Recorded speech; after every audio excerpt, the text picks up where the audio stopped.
Now, as we've seen, decisions emanating from the Middle East influence the entire world. And a recent ruling in Israel has turned from a controversy amongst Orthodox Jews to a battle for the very soul of Judaism. Correspondent Bob Wiltfong has this story. Jewish law requires that Orthodox women wear wigs as a sign of modesty. The most prized wigs are made of human hair cut during Hindu ceremonies in India. But now, one rabbi suspects these Hindu human hair wigs may not be kosher. A Jew is not only not allowed to have any personal use from that kind of hair, a Jew is not allowed to even have any benefit whatsoever from that kind of hair and would be obligated to destroy it. An investigation was launched. The Rabbi Elyashiv from Israel sent this rabbi to India to see whether this falls under the guidelines of idolatry or not. So two rabbis go to India and they walk into a bar, right? Bar? Yeah. I haven't heard that.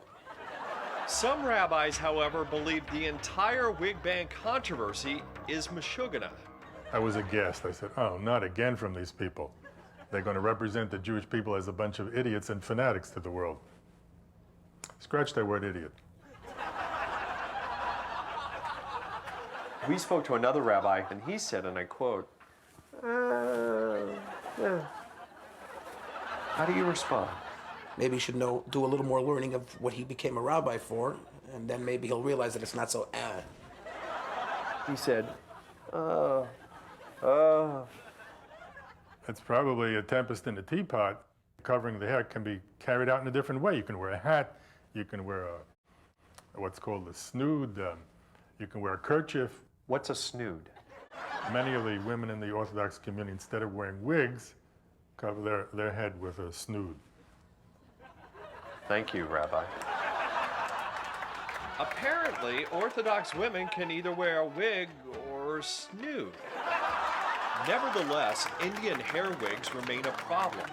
Luckily, one local wigger found a way to overcome it: synthetics. Rabbi, tell me what happened when you first heard that the human hair wigs were no longer considered kosher. Rabbi? You called me Rabbi. Oh, I'm sorry. I'm sorry. Cut. Sorry about that. Rebbe, tell me what happened. Rebbe? What's Rebbe? I'm not Rabbi. I'm Joe. Of course, of course. Joe. Joe. How did you overcome it? This is Angelica over here. You see, it really doesn't have bangs. Yeah. This is an Angelica in marble brown by Noriko. It's amazing. Yeah. Noriko does it again. People very much like Noriko. But is Noriko perhaps too amazing? You and I have seen these wigs. They are much more beautiful than the original hair. A woman that puts on one of these wigs looks like a Hollywood star. And what are you telling your congregation to do with their wigs? Congregation. I'm not a rabbi. I'm not a rabbi. This is just Joe over here, Joe of Wigs. Hey, thanks a lot, Joe. You my wigger.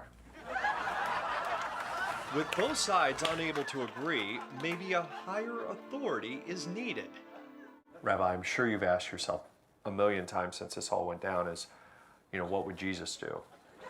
No, I haven't asked that question. Why? I'll let you in on a little secret.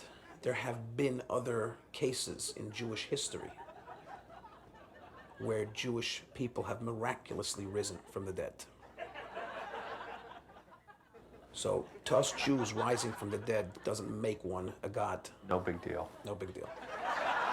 Ultimately, this battle will be settled as Jews have settled all their disputes, with scholarship. What's your favorite book? Tanya, which is the esoteric part of Torah. What's your favorite book? Dr. Seuss. Who will win out?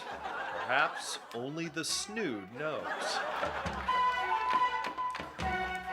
Thank you, Bob Wiltfong. We'll be right back.